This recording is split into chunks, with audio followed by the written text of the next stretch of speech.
Shivanshu recording studio बानावर बिशुनगंज।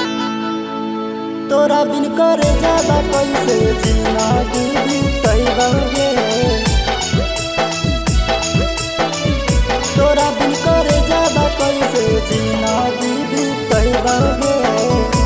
दीदी तैबगे mix वन मनी आर्या एकरा बैठई बहु जने दिलवा के बात जानू के करा से बतैबगे। दिलवा के बात जानू के करा से बतैबगे। तोरा बिन करे जाबा कैसे जीना दीदी तैबगे। तोरा बिन करे जाबा कैसे जीना दीदी तैबगे।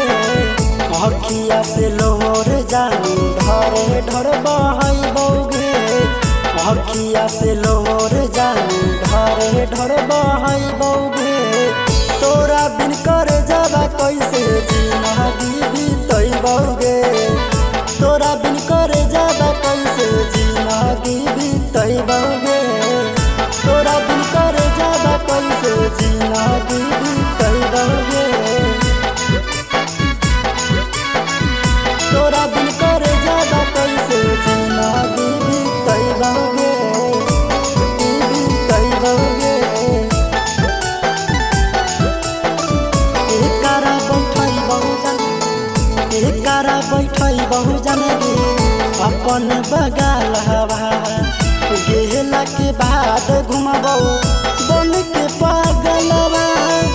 एकरा बैठई बहु जन अपन बगाल हवा गेला के बाद घुमबौ बन के पागलवा।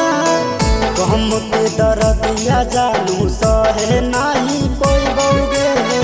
गम के दर्दिया जानू सहे नाही पैबगे।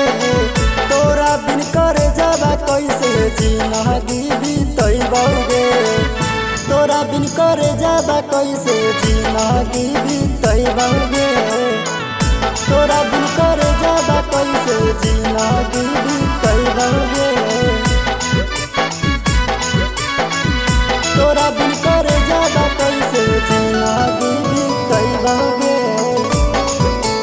दीदी तैबगे होते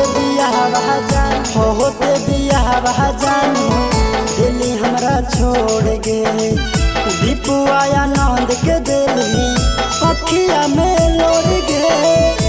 होते बियाह जानू दिल्ली हमरा छोड़ गे।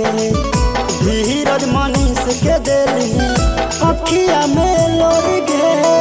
साथ के बितावल समय कैसे हम भूलैबगे। साथ के बितावल समय कैसे हम भूलैबगे। तोरा बिन करे जाबा कैसे जीना दीदी तैबगे। तोरा बिन करे जाबा कैसे जीना दीदी तैबगे।